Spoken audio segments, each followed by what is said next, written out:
Zero. This hangout is now live on the air. It is Sunday night. That means it's time for Sunday Night Live. And normally Scott is right here while I type in the chat box, but he's not. So I'm going to type in the chat box, simply pretending that Scott is still live. We are in. Oh no, I'm going to type here and there. We are live. So refresh your page, or X out and come back, or hit the go button on the video, because this is officially live. It is Sunday night, and you are watching Sunday Night Live with Richard Nongard and Scott Sandlin, and our special guests, who tonight are incredibly awesome. We've had the pleasure in the past of having Michael Elmer on as a guest, and he's done a lot of webcasts and live classes with me over the years. He's always a smash hit because he's one of my favorite hypnotists, and I think one of the most talented hypnotists in our profession. And of course, Alan Barsky is another guest of ours tonight, and we've had Alan on before, and Alan is always entertaining and always educational and always worth hearing. But we've never had on Sunday Live both Michael Elmer and Alan Barsky together, and you guys know Alan and Michael together from the Elmer-Barsky emotional detox technique. So we're going to be talking to both Michael and Alan and Scott. In that same section is how you can change your webcam. Have the chance to just have Facebook for. You're going to have the chance. Sorry, I had to mute. Scott is helping Alan with some technical difficulties, so that's what's going on in the background there. But I'm really happy because Michael and Alan are going to be presenting at HypnoThoughts Live this summer. It's going to be an incredible course. I had the opportunity to be in some of their classes over the years, and I always learn a great deal. And tonight we're going to follow the same format as we have been following. We'll take more than an hour tonight. Take any questions you have. So in the chat box down below, if you're not signed in yet, sign into the chat box. Tell us who you are, where you're from, and of course, any questions you have for Alan and Michael tonight. And I'm looking forward to that the whole darn night tonight. You also get a chance to experience tonight. And so Alan and Michael, or Alan or Michael, will guide you through an experiential process tonight where you will have an opportunity yourself to experience hypnosis. So that's what Sunday Night Live is all about. We do this every first Sunday of the month at 6 p.m. Pacific time, 8 o'clock Central, and 9 o'clock Eastern. And I have no idea what time it is in Geelong, Australia, but if you're in Australia, it's Monday for you, and we're glad that you're here. If you're in the UK, it's the middle of the night, so I know we have some guys who set their alarm clocks and are here in the middle of the night, so thanks for the effort and being here. I really appreciate it. Canada's represented, the whole 9 yards. So it's great to have everybody here tonight. So with that weird introduction, since Scott wasn't here to help me with it, which is our usual routine, I'm going to jump over to Michael Elmer. Michael Elmer, I could give you a really grand introduction, but I'm going to let you introduce yourself because, well, everybody already knows who you are, I think. All right, so I'm Michael Elmer, and I bring 35 years plus experience. I'm not sure why there's an echo. I don't know why either, but you sound pretty good, so you're safe. Okay. And my passion is helping hypnotists help their clients more effectively. And the area that I specialize in is integrating certified hypnotherapists into medical and healthcare settings. And I've been doing this for a while, and after a while you begin to learn the keys to being able to do this. What a lot of hypnotherapists don't realize is that even licensed practitioners who practice hypnosis are on the fringe of conventional medical practice.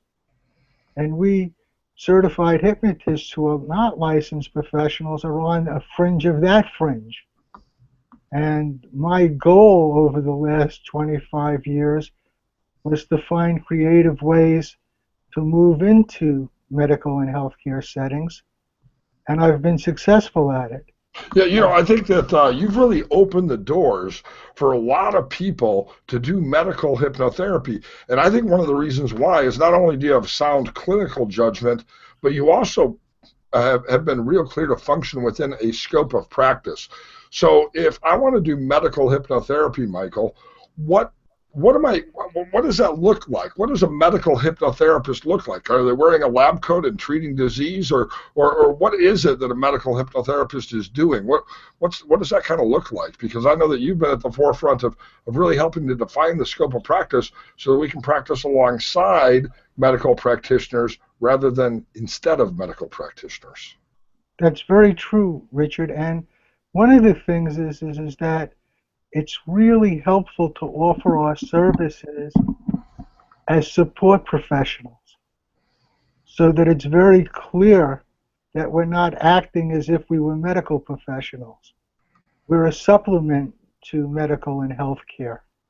And within that, the scope of practice allows us to work with a wide range of medical conditions and helping people cope with those conditions more effectively. And I think one of the biggest secrets in helping people in extreme medical situations is that improving somebody's coping skills and abilities actually promotes healing. It promotes health. It promotes well-being. And then well-being promotes healing. And general health promotes healing. And that when one gets a feel for all the different ways we can do that, it's very easy to make a presentation to medical professionals that sounds reasonable to them. So, for example, I recently did an in-house presentation with Dr. Stephen Roth, who will also be presenting at HypnoThoughts Live. And we were invited to do a presentation at Nova Southeastern University. And the presentation was attended by the medical staff, the dean of the school, and all the associated deans attended. And we were able to present hypnosis in two versions. One, Stephen being a licensed, I provide medical support hypnosis, and I don't present myself as a therapist. I present myself as a consultant or as a coach. And this works well with many mental health professionals who would have a problem if a certified hypnotist who wasn't a licensed healthcare provider presented themselves in terms of hypnotherapy. There are many, many different ways that we can really impact a person's health. One of the things that has fascinated me for well over 25 years is the emerging field of mind-body medicine. And for people who are not familiar with it, the basis of all mind-body medicine is helping people relax and de-stress. When you're dealing with any kind of health challenge, it's impossible to initiate healing responses unless the person's in rest and digest states. And most people dealing with any kind of medical challenge are in chronic stress states. And it just comes with what they're facing and the challenges going on in their lives. So when a person has a serious medical problem, you can be pretty sure that that person is chronically stressed. And being chronically stressed interferes with their ability to heal. Now, even the most skeptical doctor will appreciate the benefit of stress management. And then you can tie it into the latest research in neuroscience, specifically neuroplasticity. And what you find is then you can give them a real sound and evidence-based model for how hypnosis can help their patients. And what I have found is that opened doors for me teaching accredited medical, continuing medical education courses. it's opened doors to doing this presentation at Nova University, that doctors are open to that type of outreach. If you just call up and say, "Hi, I'm a hypnotherapist," good luck. Right. And you know, the doctors are aware of the research that really shows that techniques for stress management have a direct impact in the outcomes of their clients. I wrote a book a couple of years ago called Medical Meditation. It sells a lot of copies. You get those royalty checks from Amazon. And the whole principle of the book is that if you learn medical meditation or stress management prior to surgery, you'll have almost always 3 predictable outcomes. 1, you'll recover faster. 2, you'll have less complications. And 3, you'll have a decreased need for medication both during surgery, anesthesia, that's important with elderly clients, and post-surgically with narcotics that might be, the doctors might be worried their patients will become addicted to. And those are 3 outcomes that both patients want, as well as physicians, and teaching a basic strategy in stress control, medical meditation, hypnosis, whatever word you want to use, has just tremendous outcomes. Now, I noticed that Scott has joined us along with an Alan Barsky bobblehead. Well, Alan is rebooting his computer. Oh, Alan has done that. Alan, are you there too? Alan's bobblehead has never left. No. Here I am. It just left. Hi, Alan. Hi. I am just a voice. You are just a voice behind a picture of you. I've put myself into the mechanics of the computer systems, disassembling my body. This is awesome. It's really glad to have you here tonight. Scott, you missed our grand introduction, and you missed some pontification about awesome stuff. And so I introduced Michael, who everybody already knows. Now it's your turn to introduce Alan Barsky, our disembodied therapist from California. Well, before I introduce Alan, who is now everywhere, and is not limited by space and time, I want to share a quick Michael Ellner story. It'll be very brief, but right now, this time of year, I always think of it. It's during the NBA playoffs, because maybe, Michael, 4 years ago, maybe 5, you and I were down in Daytona Beach for the IMDHA conference, which is every May, and we were watching the NBA playoffs.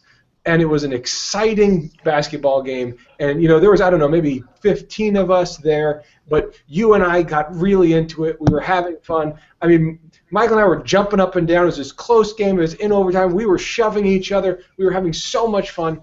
And just when I watch postseason basketball, it's a memory that comes into my head. I mean, Michael and I were shoving each other after every point, just jumping up and down, cheering against each other.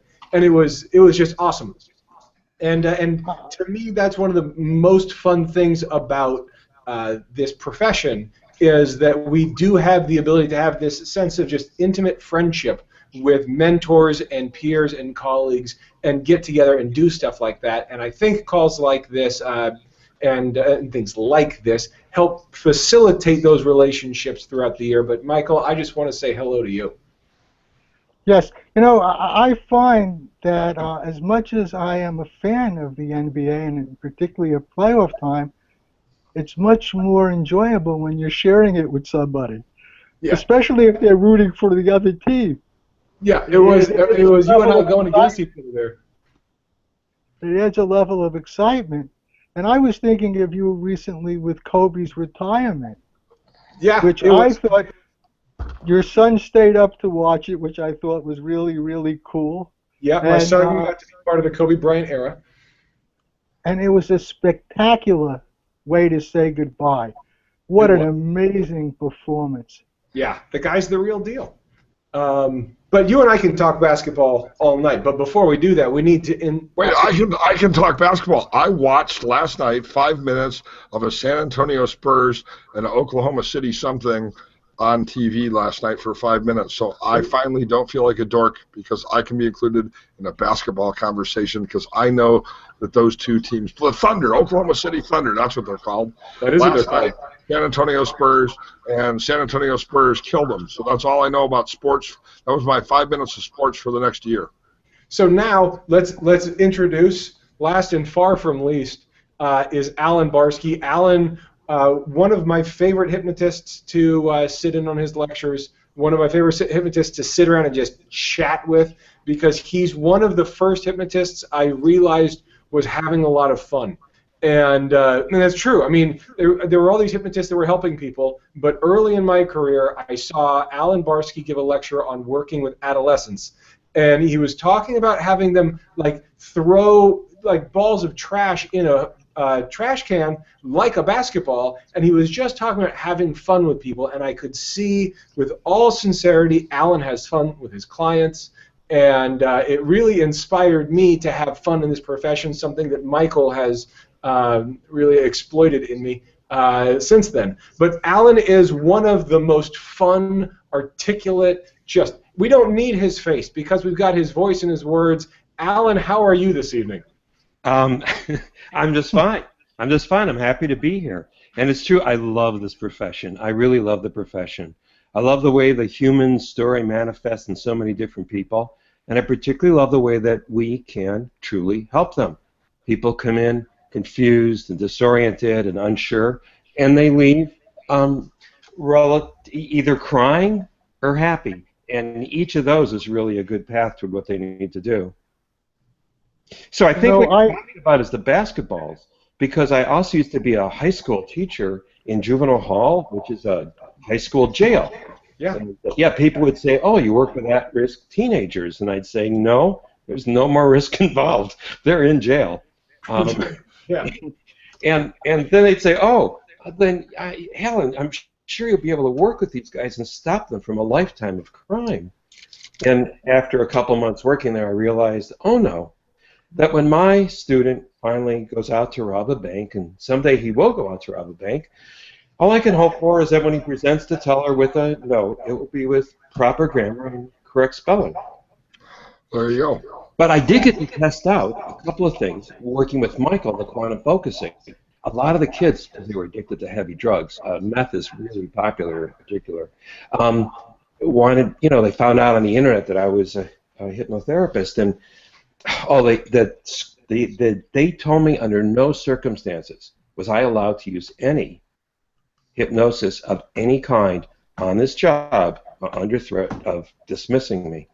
However, I took our quantum focusing book and I showed them the things to do, about in particular the mentally doing the basketball and just some of the other things. And they scrutinized and said, well, all the way up the chain, and sent it all the way back and said, that I can do. And so I did. And it's great when you have kids who have to pay attention because you're surrounded by giant guards, so there's no fooling around in these classes. And they're in a prison uniform, which helps. You'd be surprised. So I got to really do that experiment where basketball is really important here, as you can imagine, and where I get to, divide it up 15 minutes, 2 teams, go play basketball. They play basketball. We'd stop, we'd take a break. And then one side practices again, and the other side goes into the room with me, and I lead them into this quantum focusing or visualization, a very mindful visualization of shooting the hoops.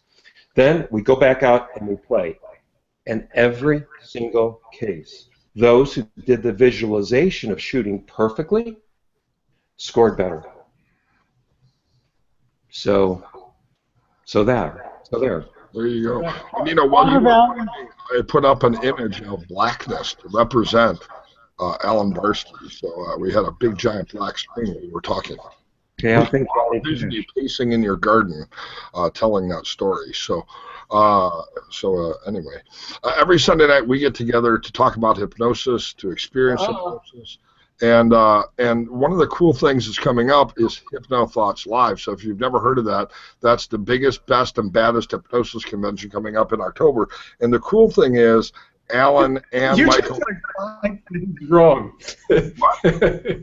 You just said that we get together every Sunday, which we don't do anymore. And then you said Hypnothos Live was coming up in October, which is like 2.5 months late. Scott, you tell them what it's all about, but then tell them that they're teaching the other and ask them what they're teaching. Yeah, I will. But you can cheat. You can look at the date over my shoulder.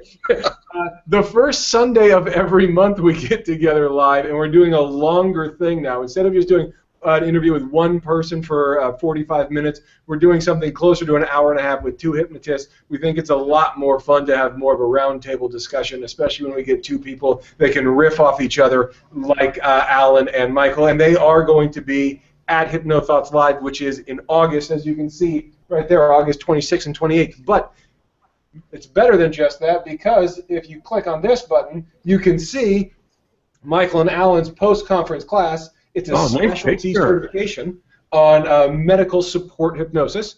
I just want to make sure I got the title right.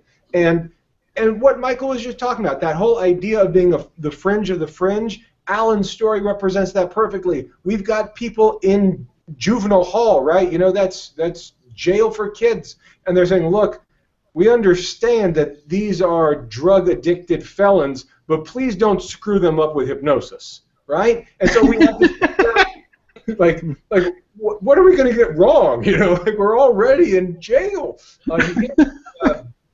So even in those situations, we need to be aware of our languaging. We need to be aware of our approach. We need to be aware of those things.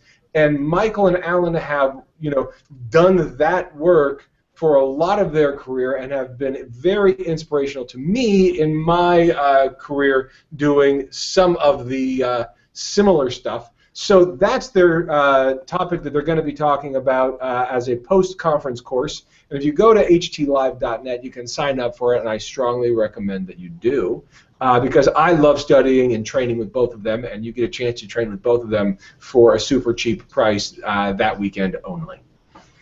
So let me just give you a little history. As Scott indicated, Alan Barsky is one of the funniest people I've ever met in my life. And as we were developing our friendship, he was primarily a clinical hypnotist. He really stayed away from anything medical.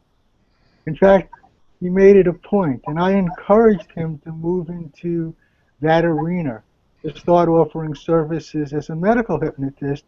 And then I encouraged him to bring his outstanding sense of humor and put his fun into it. And this is for everyone listening. If you're helping somebody with a healthcare crisis, a medical crisis, the last thing in the world they need is seriosity. And if you can provide some fun, that goes a long way to helping them effectively with hypnosis. They need fun. When you're dealing with somebody in a medical crisis, you could be pretty sure they have a fun deficiency. And you hear it over and over again. How can I have fun? I have cancer. Well, that's when you need fun the most. How can I have fun? I have AIDS. That's when you need fun the most. Because having fun really is medicinal.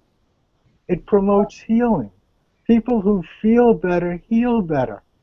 And when Alan started doing that, he became real excited about the possibilities of helping people and put a lot of energy into helping people with IBS, a medically unexplained syndrome.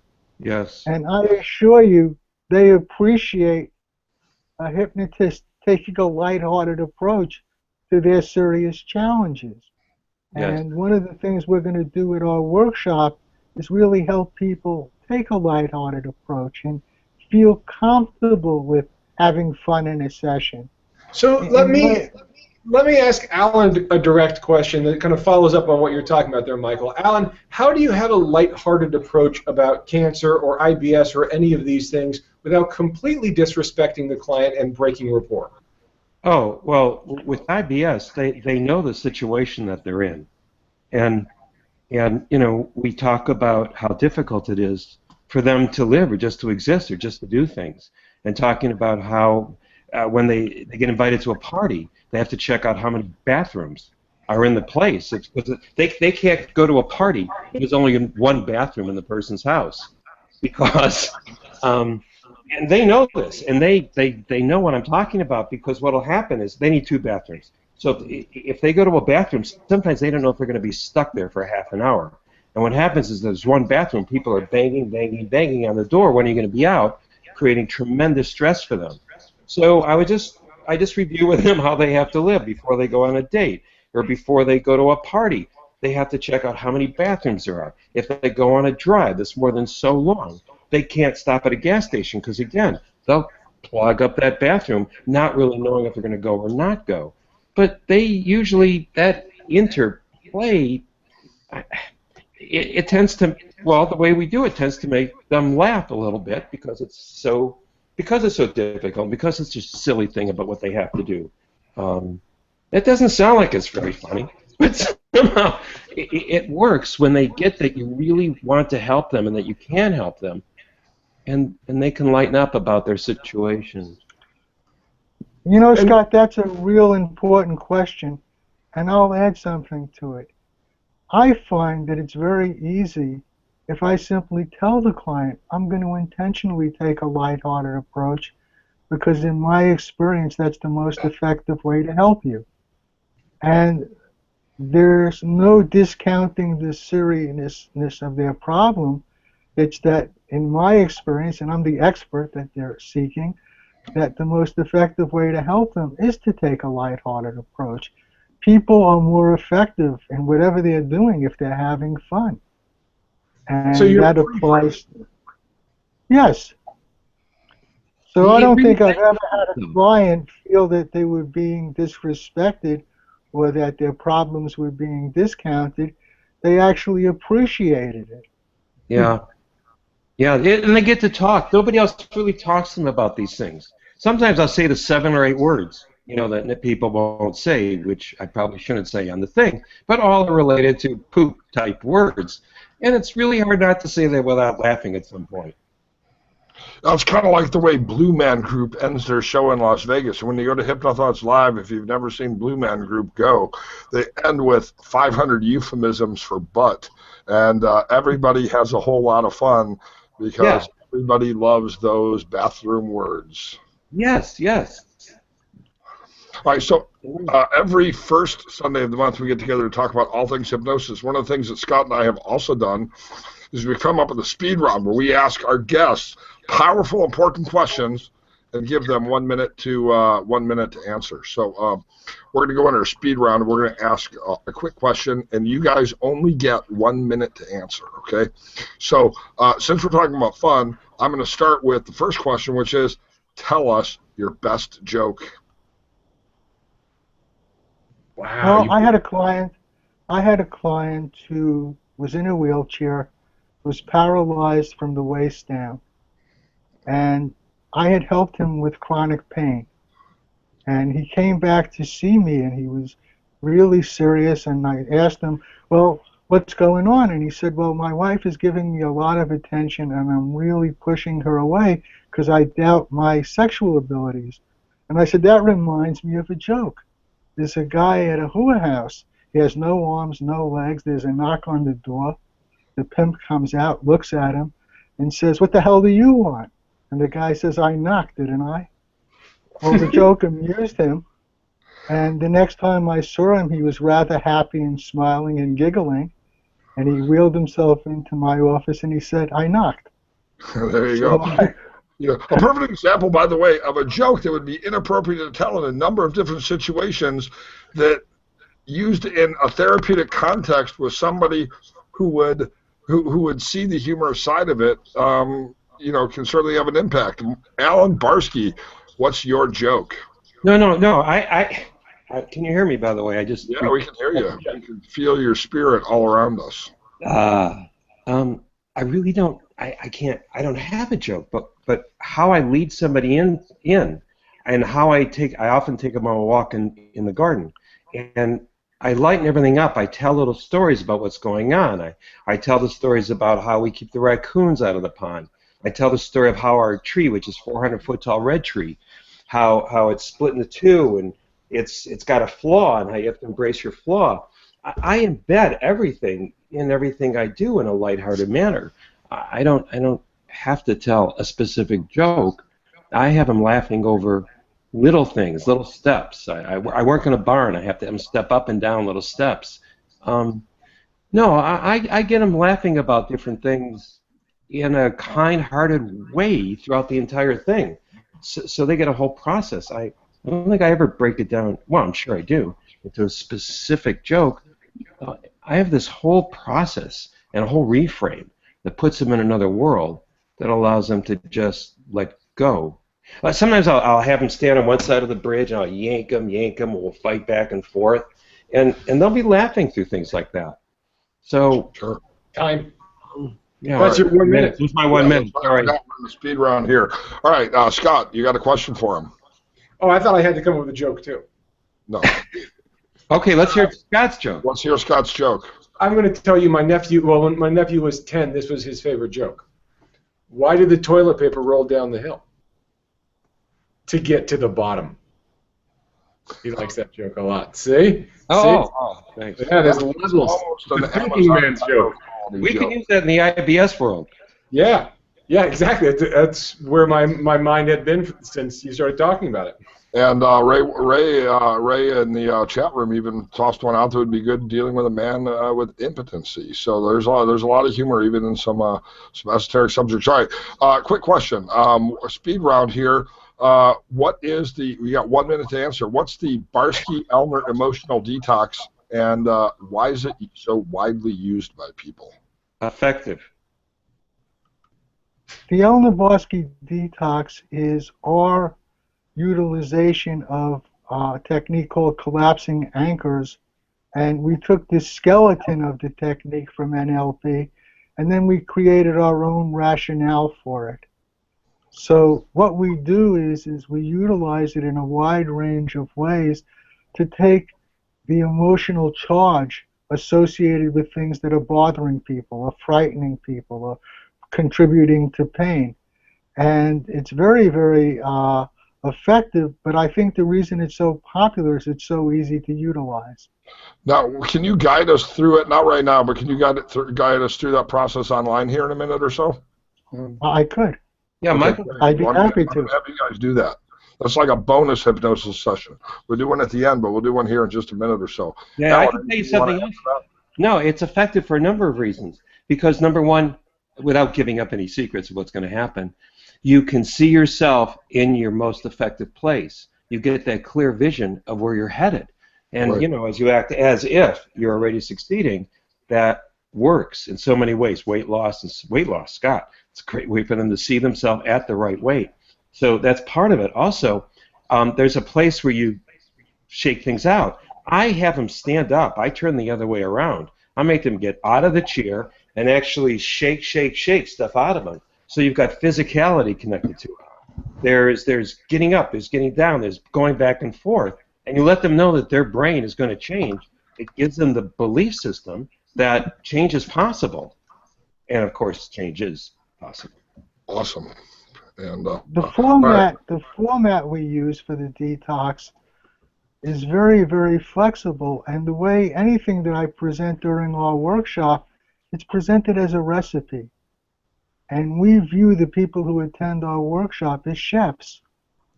And once a person learns the basic technique, we encourage them to modify it and make it their own. It's not a script that you have to follow word for word. It's once you grasp the basic process, it's yours. Play with it.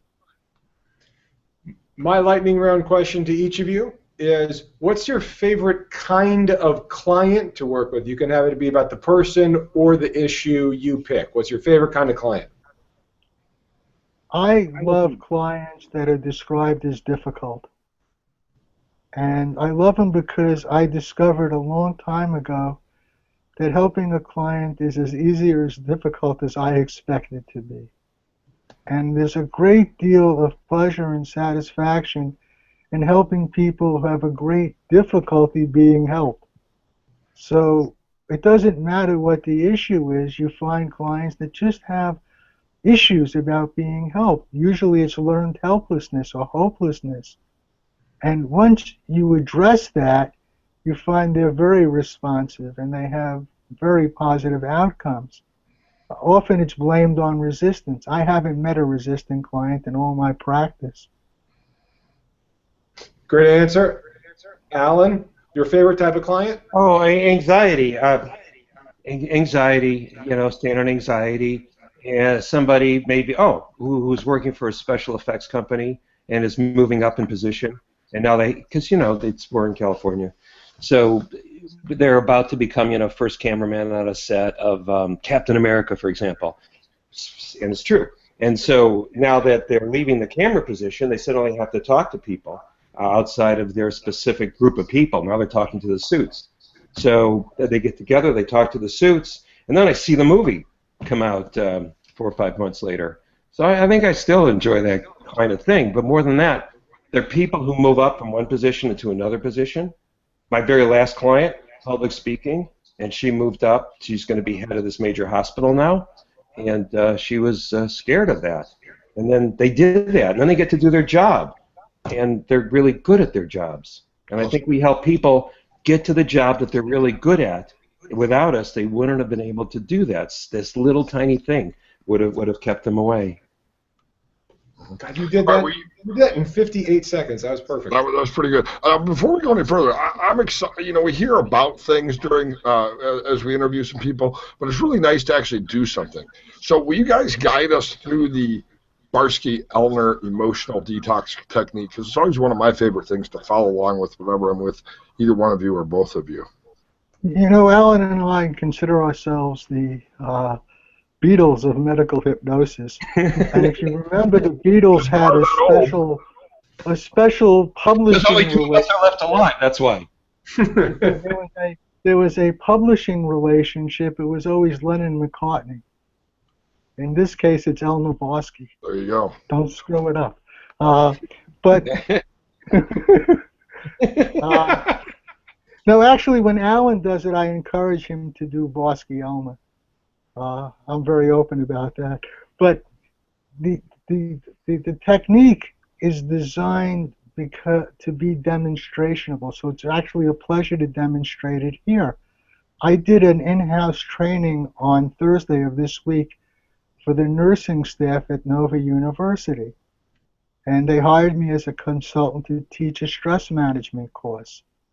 And I taught them a number of techniques, but the technique that they liked the best, and the one where they saw an immediate benefit, was the detox. Now, if I were using it in a non-medical thing, I might call it an emotional makeover. I'm not married to the name.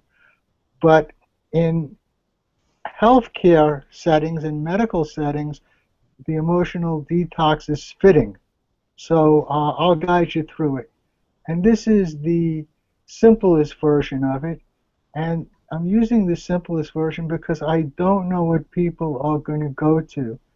In a moment, I'm going to invite people to get in touch with something that recently irritated, upset, or bothered them. And I'm going to ask them to be with that for a moment, and then I'm going to give them an instruction. And later on, I'm going to have them go back to that and notice that it's shifted, it's changed. It's shrunk, it lost its urgency, it's not a big deal anymore. But I never know what somebody's going to imagine.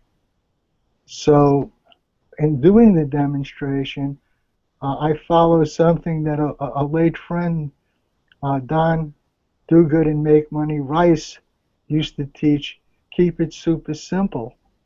So I'm going to give you the simplest version of the detox, and then there are much more sophisticated versions. So the simple version is everybody get as comfortable as you can. Put everything down. Now put everything else down. Give yourself permission to have a very fun and enlightening experience. Close your eyes. And in the privacy of your mind, get in touch with something that recently disturbed, upset, or bothered you. And just get in touch with it. Feel it. Notice what you think about how it feels. Notice how it feels when you react to how you think about it. And just be with it for a moment, and then imagine sending all that unwanted stuff to the fist you're making with your right hand.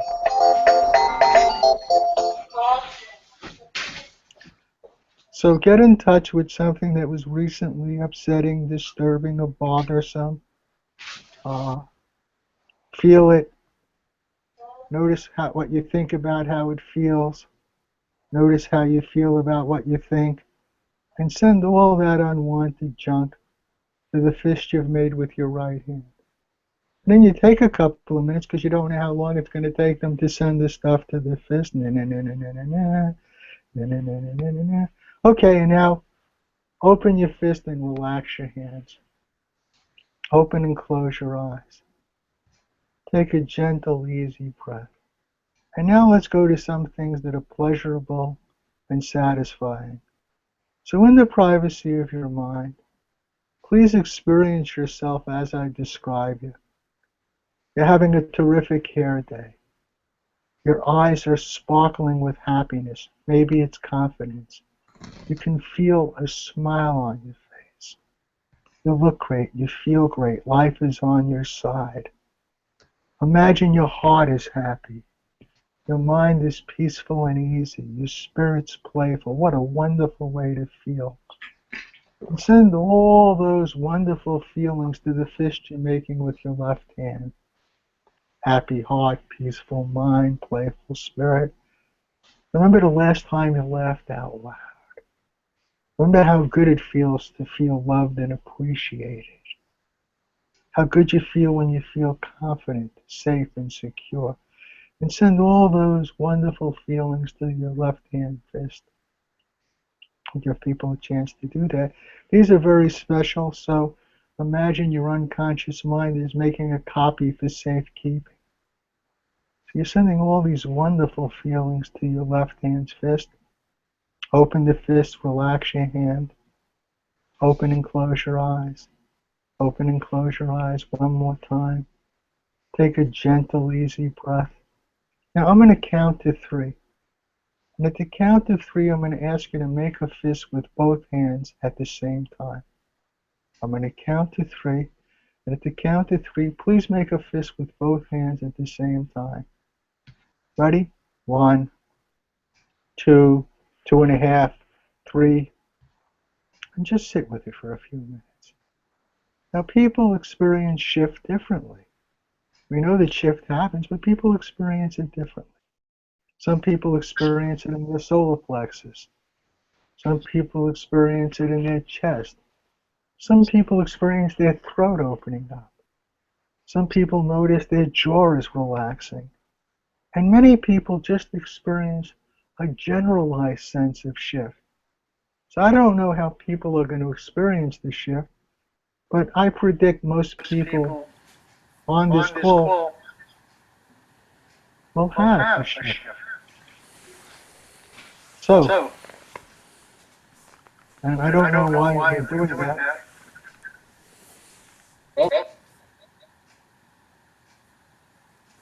So, you can open your fist. We're getting echo out of your... Oh, never mind. Richard Nongard has muted Alan to prevent echo temporarily. I'm not sure exactly what the thing is, but we're going to get it taken care of. So, people in the chat room. So now you've opened your fist. You're not done yet. You've opened your fist.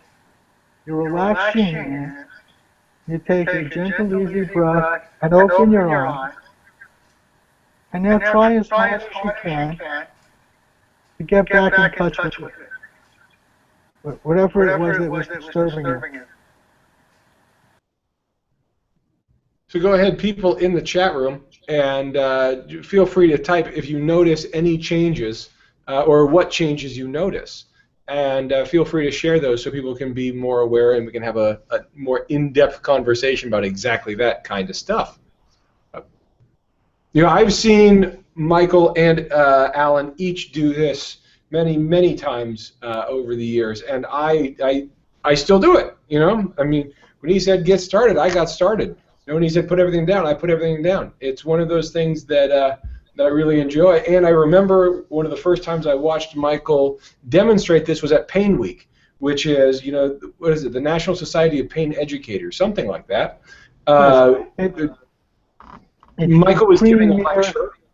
I was on a panel, and with Michael and Dan Cleary and Sue Hull, and the 4 of us were on this panel, and we were all chatting. And Michael walked through this process to a packed room full of frontline medical professionals that deal with people. And most of them were doing it. Most of them were open-minded. But you could tell there were some people in the room. And one of them raised their hand and said, well, I didn't notice anything. And Michael looked at me and said, I was watching, didn't do shit.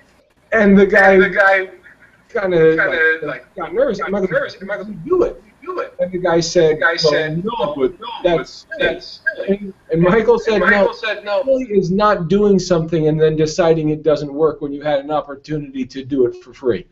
And the whole room supported Michael. It was so awesome.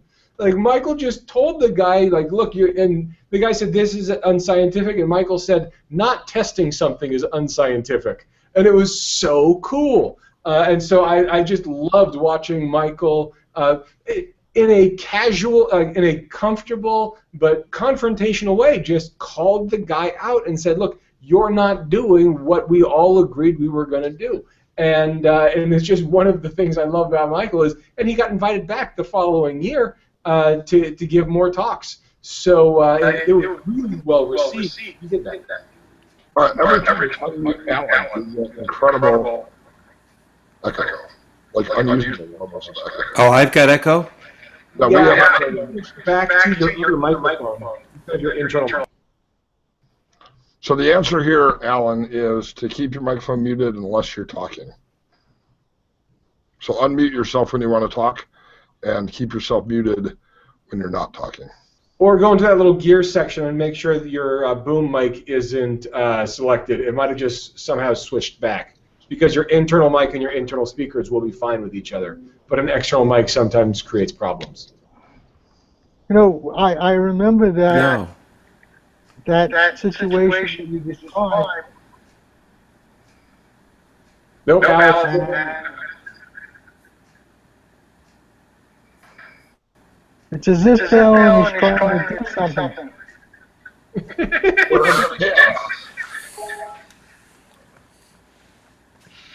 This might be my fault. I'm not sure using difficulties with people.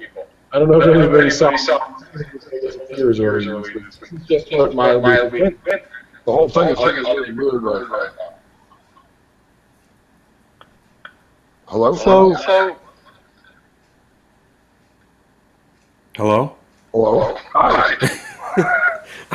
Yeah, I can't tell if I'm muted or not. No, because you're talking. So go ahead. Tell us something profound, because you are the only one not echoing. Oh, I'm the only one not echoing. Well, profound is just what an incredible change that we make on people every day.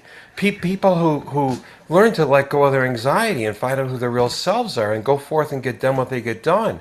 People who get stuck in relationships or old people. I'm getting a lot of 80 to 90-year-old people that doctors are sending me now. I don't know if I should mention this, but we're in a medical marijuana district, and medical doctors are starting to send 85-year-old people who they're getting off the opiates, putting them something called CBDs, which is a derivative of the actual plant. It's very different from regular marijuana for anybody who might be curious about this. And it's working. It's definitely working. The hypnotherapy, the hypnosis, along with the CBDs, taking them off the opiates, is making a difference for people who are 80 to 90 years old. It's being done entirely under doctor supervision. And I'm just, anecdotally, it's totally working. So just wanted to say that would actually be a whole class in and of itself. I'd actually love to do a whole class on that in and of itself. For some reason, I'm not doing it, well, I'm not going to do too much. But Alan asked you a question from the chat room. And that question is, what if somebody's going through emotional detox, but they can't identify that number of happy before they never experienced what they might come about. I'm sorry, you're echoing so much I can't hear you. Is that from my side? Yeah. yes. I don't know how to stop a microphone here. All right, so what I did, Alan, is I muted you so I'm not echoing, so I can ask the question, then I'll unmute you so you can answer. So so now I shouldn't be echoing because you're muted, Alan, but I have a great question for you that I know you have an answer to. Somebody in the chat box asked this. What if you can't identify a time you've really experienced authentic happiness? You're not sure you've ever even been happy before. Maybe you've been depressed. I've had a lot of clients over the years who have been depressed for so long they don't even know they're depressed, because that's just natural life. So how do you go through like the emotional detox if somebody can't readily identify a state of happiness? And I'm going to unmute you now. Unmute yourself. Now? Yep. Hi. Oh, absolutely. No, because it happens actually a lot more than you might think. I always use the word or imagine. Imagine a time. It's as simple as that. You can imagine a time. There's a number of people who can't actually recall a happy thing from numerous circumstances. It's completely correct. Just say, or imagine a time, and use your imagination to make up a time, and that fills it in very nicely and quickly. You know, that's kind of similar to what I help people create a safe place, is I'll tell them, imagine a place that you've been before, or a wonderful place that you'd like to go, or even a place of your own creation. And the reason I say that is real simple. Some people haven't been anywhere nice, and they can't even conceptualize going somewhere nice, but they can create something in their own mind that represents that to them. So let me introduce you to YouTube therapy. Do it, there Michael. There are many, many short videos that are very, very funny, that promote happiness and feeling good. So I show them a video and watch it with them. And what I find is I can then see when they're experiencing the target state I want, and I utilize it. So for example, there's a very funny Bob Newhart video, Stop It. And if a client has issues with remembering when they felt good or remembering when they had fun, we watch it together. I've never had a client watch it without laughing, without being absorbed by it, because it's that funny. And now I've elicited the state I want, I work with it. Now when I have clients that say they can't feel anything, I show them short videos that I know will move them to tears because they're so inspiring and they're so emotionally moving. Let me piggyback on that, Michael, because I think you're the one I'm stealing this from. The most sincere type of laughter is inappropriate laughter, because that's laughing even when you know you shouldn't, you just can't help it. That's you that I'm stealing that from, right? Yes. Yeah. Yes. So there's a whole bunch of YouTube videos that are functionally America's Funniest Home Videos, right? And some of them are not very funny, but some of them really are funny.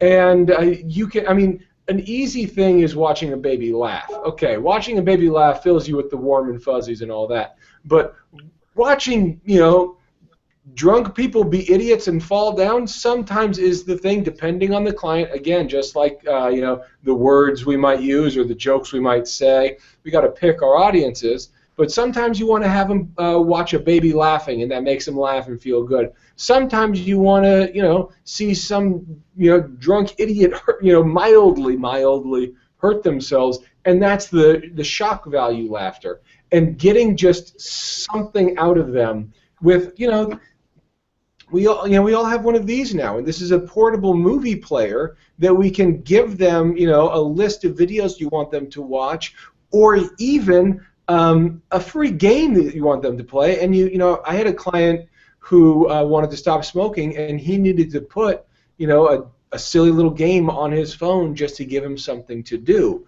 So, the idea of utilization for the idea of playfulness and pleasure and laughter and using things like this to make it work just makes all the sense in the world. So inappropriate laughter is sometimes the best kind of laughter. Let me give a hat tip to Dan Cleary. Oh, is that Dan Cleary? Okay, yeah, well, that's fair. And one of the things that I noticed that I enjoyed is when Dan Cleary and I taught together, I realized we were doing the same things independently and unaware that we were doing the same things. So I was using inappropriate laughter, as was he. We both kind of found it and found it. There was a YouTube video that the link doesn't work anymore, but it was this weather reporter in the midst of a really violent storm, and there were gale winds, and she's talking about it, and suddenly a stop sign is uprooted and smacks her in the head, and it knocks her off her feet. Now, it's really tragic. She was hurt, but it's funny. You see it over and over again, and it is a funny video. It's amusing. And when I want to turn people on to inappropriate laughter, I usually go to that video. Now I have to search and find it again. But it was a 3-minute video. But everyone who sees it is laughing. It just forces you to laugh, even though, again, it hurt her. It really smacked her in the head and knocked her off her feet. And how funny is a stop sign? You know, I've watched things like that, doing research for what I need to find for a client tomorrow, that kind of thing. Like, I know I've got a client that's going to need something like that, and I'm looking for something like that just on my couch, on my laptop. And my wife comes into the room to see me just giggling by myself, and she's like, "What is wrong with you?" And I said, "I'm working here." And she said, "What are you doing?" And she watches it, and in the first 30 seconds, she's thinking, "You are a horrible person for laughing at the suffering of others." And I said, "That's kind of what comedy is." And she said, "No, this is awful." And then she can't pull herself away, and then she's laughing too, because, you know, tragedy plus time equals comedy. Can you hear me? Wonderfully. Oh, so I've been getting people with Bell's palsy symptoms for the last couple of months, and by that I mean I can't. Bell's face goes way up to the side, and in this last one is a 92-year-old woman. She's in a houseboat in Sausalito. I actually have to drive to her. Every time she drove to me, she ended up in a neighbor's yard. So so anyways, when she talked about her fight with this person that was in her life, her face slams over to the left. Well, I don't have any reaction. I waved hello to it. I said, "Oh, hello, Martha's left side of her face." And so as soon as that was seen, of course, the face then slams over to the other side. I said, "Oh, hi, right side of Martha's face." Well, she started to laugh.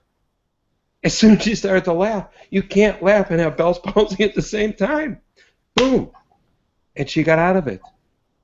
She got out of it. There, I'll do some more work on her so it stays that way. But that laughter took her out of it.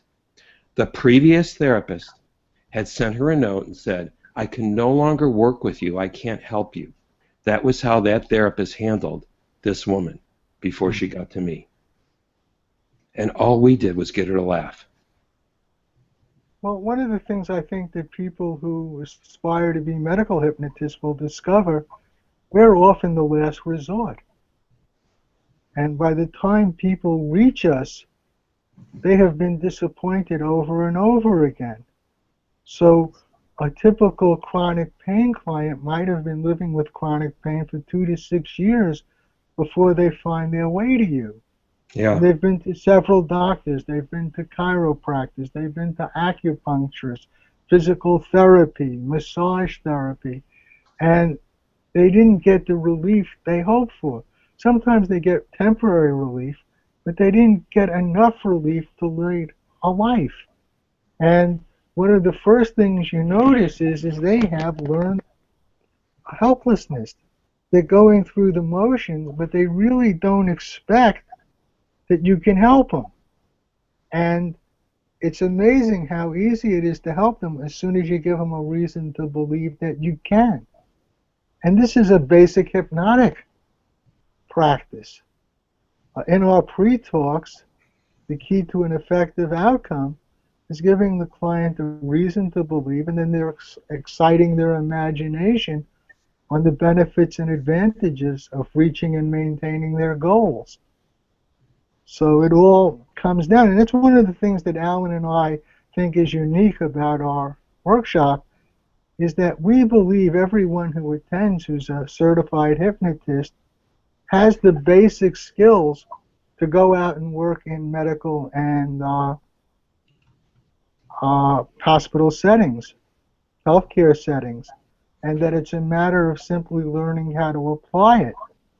And my goal is when you leave our workshop, you will be immediately able to utilize those models and techniques. That excites me. Right away, you can put it to use, and people do.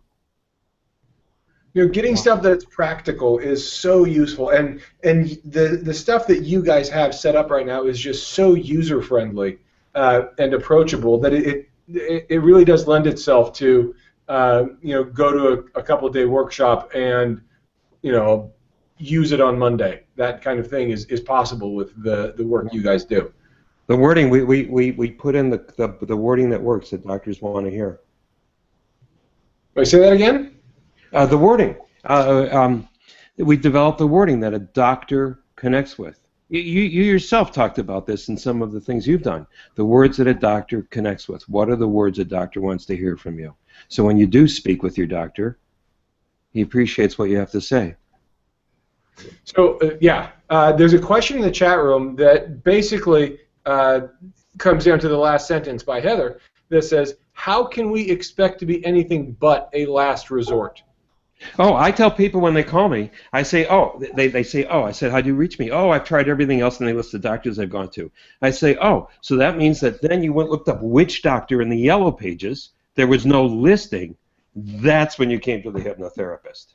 Right. Since we only have a couple seconds, I want to impress that we have the niftiest certificate that you're going to get at the end of the day, assuming you pass our little questionnaire. And the certificate alone is worth the entire price of the program. It's beautiful, it's impressive, it's professional, it looks great on your wall, and you can also tell the doctor you're working with you are certified in medical support, as well as your clients will see it on the wall. Additionally, if you're a member of ICBCH, IMDHA, or IACT, and you pass our exam, you're eligible to get one of their specialty certifications in medical support hypnosis. Absolutely. So that if somebody who's a member of these organizations and wants an official certification from the organization they're a member of, that's possible as well. So the training qualifies for a specialty certification as well. Awesome. Now, will you guys guide us through a hypnotic experience here? I mean, I know you did with the Barsky-Elner emotional detox, but will you guide us through a classic hypnosis session here? We always have our guests guide us through at the end here through a session. Take about 10 minutes, and the two of you can do it in tandem, and simply just guide us through a hypnotic experience to end the old week and to begin the new week. Before we do, I have one quick question for Elner. Michael, you were talking about this before I got on the call, but I heard you talking about it, the fringe of the fringe, and I wanted a follow-up question then. I agree with your assessment. Do you think we deserve to be there? Do you think we should stay there, or should we do something to get more into the mainstream? Well, at this point in time, I think the best thing we can do is form individual relationships. You've done that. I've done that. Melissa Ross done that. Melissa Tears has done that. Alan Barsky has done that. So that hypnotists who establish relationships with healthcare providers and they have confidence and they believe in us, we're going to reach a critical mass. I don't think we're ready for prime time as a profession. It's not because of a lack of training, it's the philosophy. One of the saddest things about our profession is we're still doing things that were developed 60, 70 years ago. And the basic thinking is, well, if it's not broke, why fix it? And the reason to fix it is the world has changed dramatically in all that time. And there are just more effective ways to do something. And in terms of talking to medical professionals, the old hypno-speak doesn't work. No matter how effective you are as a hypnotist, it's not enough. You have to be able to effectively communicate with healthcare professionals. Now, to answer the question about, well, how could we be anything else but a last resort? Well, we are a last resort, and I'm fine with that. But it's something we want to be aware of. We want to be aware of the client's journey before they got to us. And we want to be aware they wouldn't get to us if they were helped along the way. So if we're somebody's last resort and you can improve the quality of their life, I can't think of anything more pleasurable and satisfying professionally, knowing that in our own small way we could really improve somebody's life. And that improves the life of their family. That improves the lives of their coworkers. It has a ripple effect, so that when somebody who's suffering starts to feel better, everyone in their sphere of influence feels better. It's a wonderful thing that we can do, and there's an urgent need for it. Wonderful. Thank you for saying all that. I appreciate that. All right, so Scott and I are going to do what we usually do. We're going to mute our microphone and our video, but we're still here. And you guys have about 10 minutes to simply guide us through an awesome process here to end the old week and begin the new week. You want to do that, Alan? Yeah, sure. I'm happy to do anything. How are we going to dance together here? I'm not going to dance. I'm going to let you lead and do it. All right. I'll support you spiritually. Whoa. Yeah, and yes. Well, then everyone might as well take this opportunity for time for themselves. Time for yourself for a change. As you sit back and breathe in and breathe out, breathe in and breathe out. 1, 2, 3 in, and 1, 2, 3 out at your own pace. And you can let your eyelids close if you like. As your eyelids close, you go from outside vision to inside vision, outside vision to inside vision. Watching yourself breathe now. Watching yourself breathe. Perhaps 1, 2, 3 in, and 1, 2, 3 out.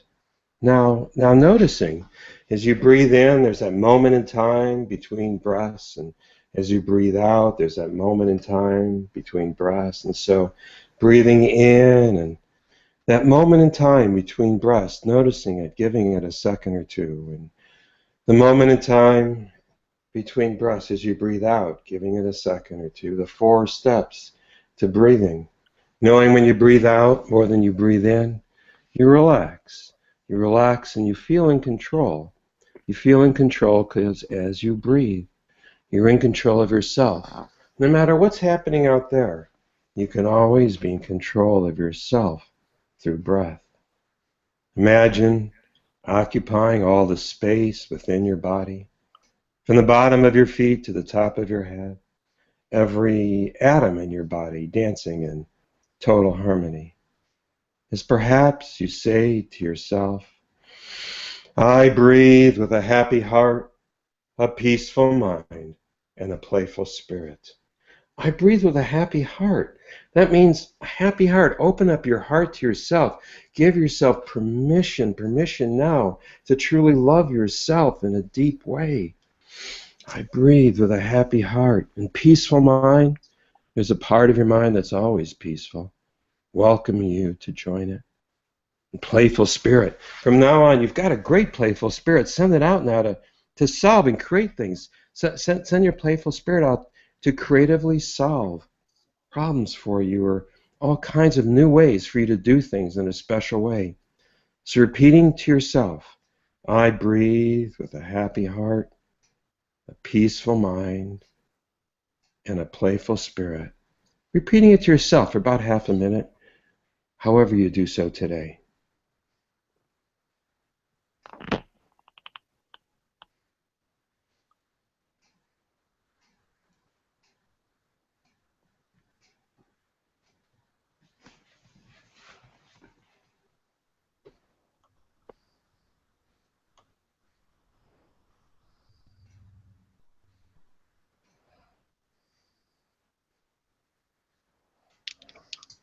And now, in the privacy of your own mind, quietly state, I deserve health and happiness. Said it, and I mean it.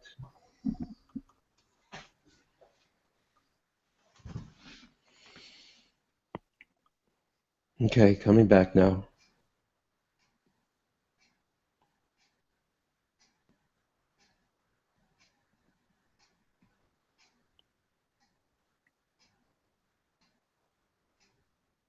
Michael? Yes, present.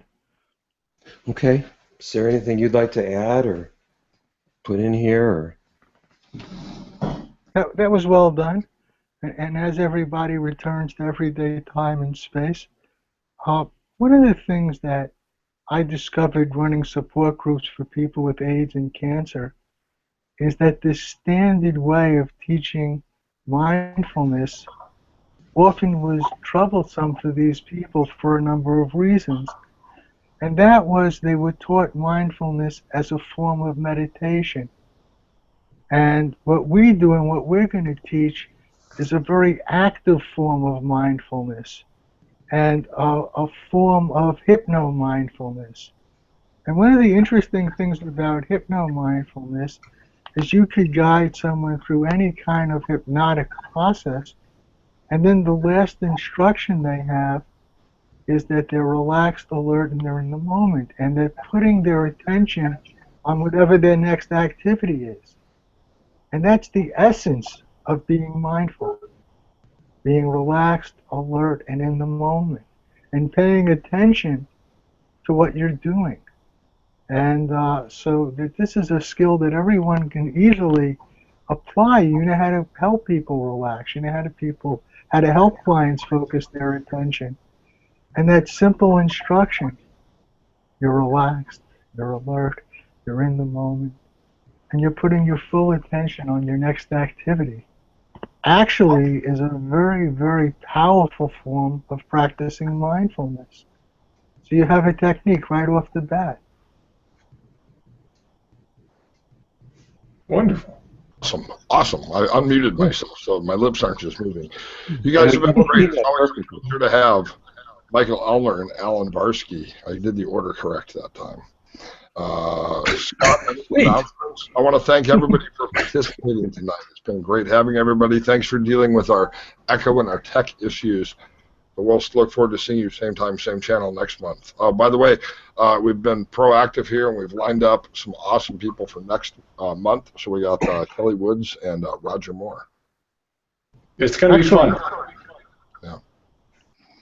Two first-rate hypnosis educators. Yeah. I've had Alan, the pleasure of you. working with both of them. Michael, thank you. You're Audience, welcome. Thank you. I'll return to my body now. Thank you. Bye, Alan. Thank you guys for spending your Sunday with us. So before we end, let me just simply say to people, if you haven't thought about being at HypnoThoughts Live, think again.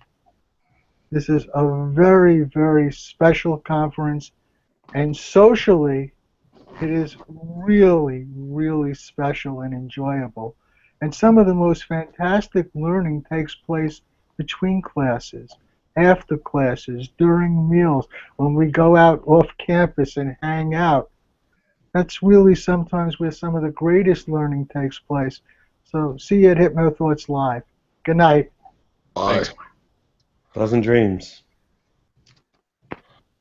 Sweet dreams to you too, everybody. See you next week or next month.